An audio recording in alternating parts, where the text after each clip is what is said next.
88. Let that number sit in the room with us a minute. 88 years of Sunday dinners. 88 years of threading a needle by lamplight. 88 years of handing the word friend to people who never once earned it. Here is the truth of it, plain. There are 3 things a person can do to you that mean they were never your friend. Not the kind worth the name. Not the sort still standing when your whole life comes apart in your hands. I have buried a husband and outlasted a whole church directory's worth of neighbors. And out of every soul who passed through my kitchen over these 88 years, I could number on the fingers of one hand alone the ones who showed up when it actually cost them something to do it. Not for the thank you, not for anything to tell later, just because you needed a body in the room. That is rarer than you would think, rarer than a good tomato in January. Most everybody you call a friend is closer to a co-worker of your life, someone who clocks in for the easy parts and clocks right back out. My name is Beatrice Truett. Everyone who ever mattered called me B. I was a seamstress for 51 years, out of a little shop 2 doors down from the hardware store, and I have spent my whole life watching people stitching, how they are put together, what holds and what pulls loose the first time you tug on it. I just took entirely too long to apply that same eye to the people standing in my own kitchen, the first way.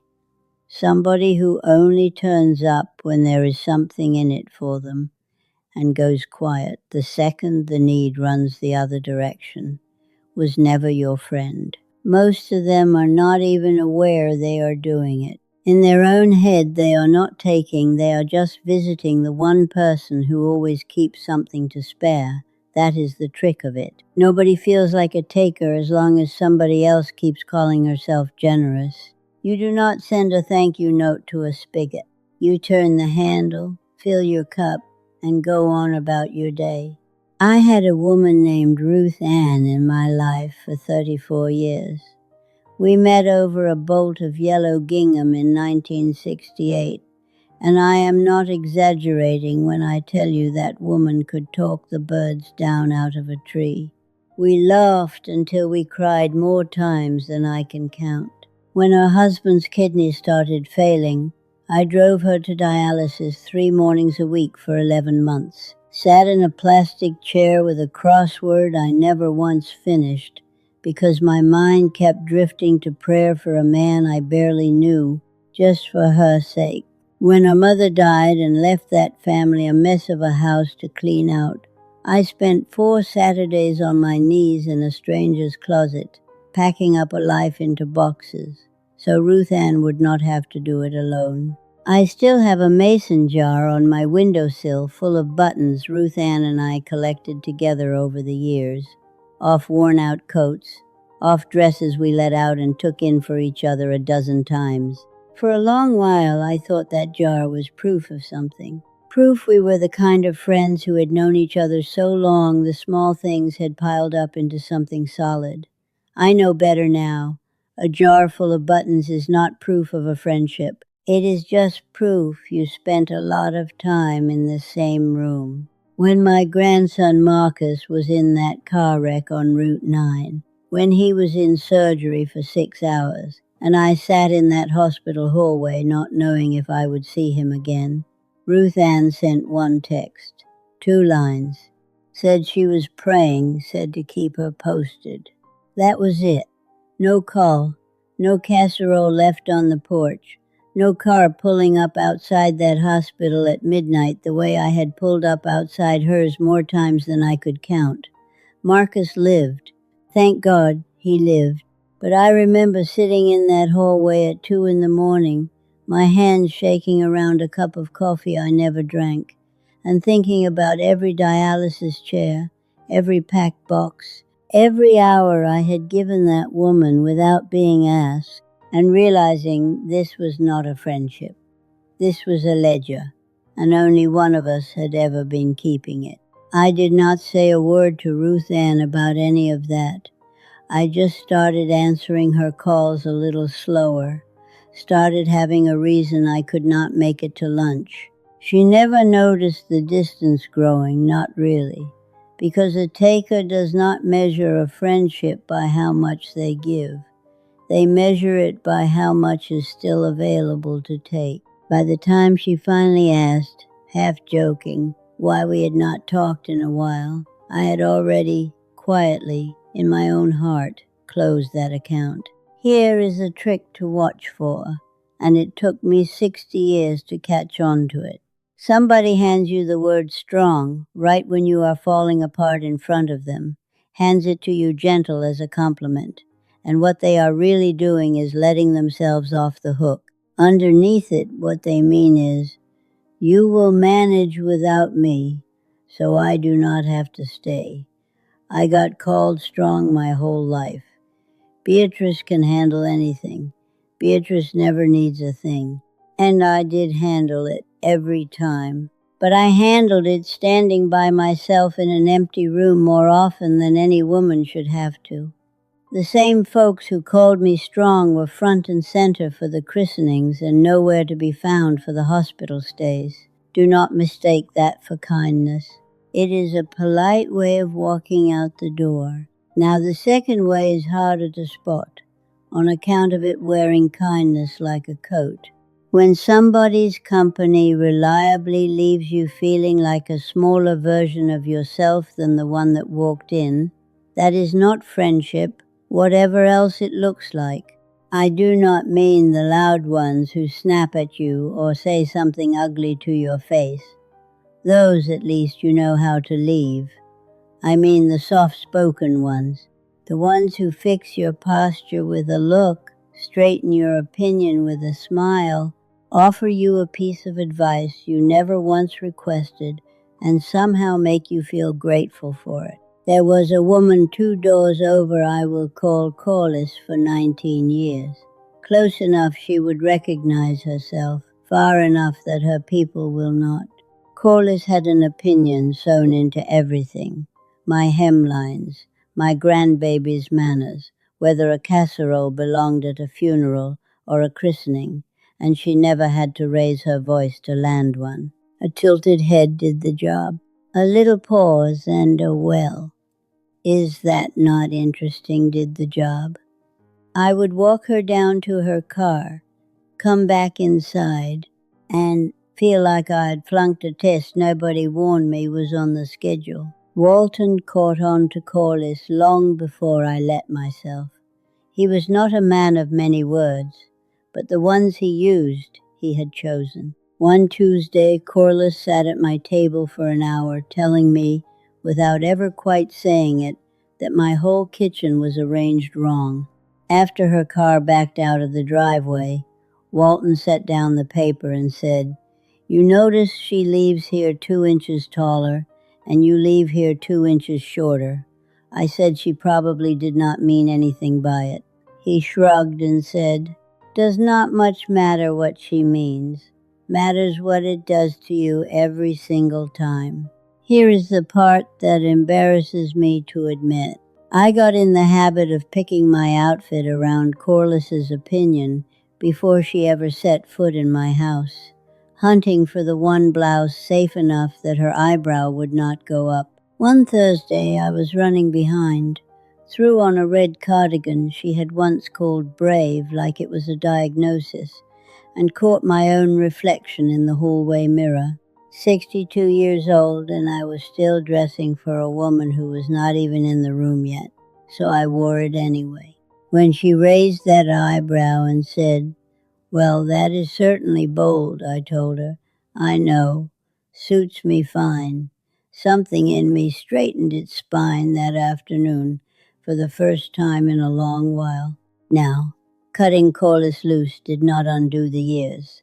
That kind of quiet chipping works its way into you slow, and it takes its time coming back out again, too. Long after she was gone from my life, I would start to say something at a dinner and swallow half of it before it reached my mouth, just out of old habit. Getting your confidence back from a slow eroder takes twice as long as it took them to wear it down. Some mornings, even now, I catch myself rehearsing a sentence in my head before I let it out, checking it against a voice that has not set foot in my house in decades. And the third way? Well, this one cost me the most sleep out of all of them. When somebody cannot sit still and let your good fortune stay good, when they need to find a crack in it before the conversation is even over, they were never rooting for you the way they claimed. This one is dressed up the sneakiest because they do not disappear on you. They will still bring a pie over on a Sunday. But the instant something wonderful lands in your life, they go digging for the one thing in it that could still go wrong. My granddaughter Talia got her acceptance letter to nursing school this past spring after 2 years of night classes on top of a full-time job, a divorce, and a little boy who needed picking up from school every afternoon at 3. My hands were shaking so badly when she told me I had to sit down at my own kitchen table. I phoned a woman I will call Delphine, 30 years deep into a friendship that started at a Bible study on Maple Street. Delphine, I said. Talia got in. Silence on the line, just long enough to mean something. Then, well, good for her. Nursing school chews people up, though, especially with a young one at home. Not a word about the 2 years of exhaustion it took to get there. Not one word of pride. Just a hand reaching straight past my joy for the nearest worry to hang it on, tidy as anything. So quiet you would think it was concern if you were not the one standing there, feeling your good news drain right out of you. I spent the next 2 days worried sick over a child who was in fact doing wonderfully. That is a rare kind of cruelty. It never leaves a mark you could point to. 2 summers earlier, my wedding ring quilt took a blue ribbon at the county fair, first one I had ever won at 79 years old. I rang Delphine before I had even unpinned it from the frame. Her answer, a blue ribbon. I guess they have loosened up the judging since our day. I laughed along with her right there on the phone. I did not laugh alone in my kitchen that night, standing over a ribbon that had somehow gone dull on me in the space of an hour, for no reason except a voice still rattling around in my ear. That was simply how Delphine operated, and it never let up. My 45th anniversary, she called it a nice do-over for the ones who need a second try. The year I took up quilting to keep my hands busy after Walton passed, she mentioned her sister-in-law had tried it too and, in her words, held her own, considering she does not exactly have an eye for it. Eventually, I quit calling her when good things happened. Not long after, I quit calling her at all. None of it ended in an argument. I never sat any of them down and told them off. I just let the calls go unanswered a little longer each time, until the whole thing quietly ran out of steam on its own. And for a stretch after, my house sure did get quieter. The phone stopped ringing the way it used to, and my Sundays stretched out long and empty. There is a mean little voice that shows up in that kind of quiet, telling you it is too late in life to be picky, that you will end up with nobody at all if you keep this up. I want to tell you plainly what I found once that voice finally wore itself out. Solitude and loneliness are 2 entirely different addresses. I have felt far more alone surrounded by the wrong people at a full table than I ever have sitting by myself with a cup of tea, listening to my porch swing knock gently against the railing. Not long after Walton passed, a young woman named Noemi, who lives 2 houses down, took to checking in on me without being asked. She is maybe 30. She showed up one evening holding a plate of arroz con pollo, saying she had cooked too big a batch and could I take some off her hands. That plate was portioned for exactly 1 extra person, and we both knew it, but she framed it as her problem so mine would not sting. She never once glanced around my house, judging how I was managing my grief. Never offered a single opinion I had not asked for. When I told her to sit, she sat, and when I talked, she actually listened for the answer, instead of waiting on her turn to speak. When I showed her the quilt I had been working on, an old wedding ring pattern in blues and creams that took me the better part of a winter, she looked at it a long moment and said, "This is yours. Not good, not pretty, not compared to anything. Yours."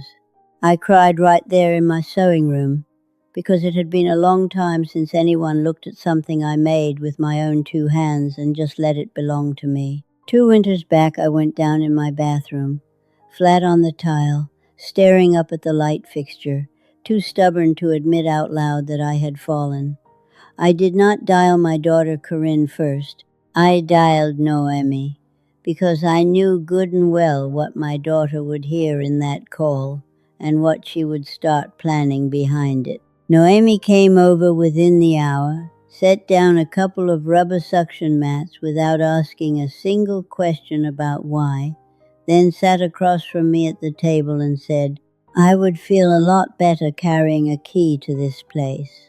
Purely selfish reasons. She built the whole request around her own comfort, so I never once had to feel like the problem. That is a rare, careful kind of kindness, the sort that catches you off guard. My circle is a good deal smaller now than it was when I was 50, a fraction of the size, honestly. But the ones still in it have watched me fall apart at least once and chose to stick around for the cleanup. Not a one of them has ever glanced at a clock while sitting with me in a bad waiting room, and when I hand any of them a piece of good news, it stays good the whole way through the conversation. Nobody is out there hunting for the asterisk to attach to it. So there you have it, plain as I can put it, and I want you to treat it less like advice and more like a diagnosis. Someone who only turns up empty-handed and needing something is not your friend. Someone who leaves you feeling like less of yourself than when you walked in is not your friend. And someone who cannot stand to let a good thing stay good for you is not your friend either. Take a night and run your own list through those 3. Were they actually there the last time it mattered? Do you walk away from them taller or smaller? When something good lands in your lap, do they hand you champagne or do they hand you a caveat? If any of those answers land wrong in your chest right now, I suspect you already knew the answer before I ever asked the question. You have just been waiting on somebody to say it was allowed. So consider this your permission slip, signed by a woman of 88 with a knee that gives her trouble and a callus on her thumb that has never once gone away. Go ahead and let it go. Go ahead and expect more than the scraps somebody has been handing you. Build yourself a table where the folks sitting at it warm the whole room simply by being seated there. Walton had a saying for it. Some people bring the wood, and some people are just glad to stand near your fire without ever once picking up an axe. Before you go, tell me down in that comment box, how old are you tonight, and what corner of the world are you listening from? I read every single one, so do not be shy. And if any part of tonight found you at the right moment, stick around and subscribe, so the next one finds you too. My kitchen is quieter these days than it has ever been in 88 years of living in it, but it is warm. After everything, it is finally warm.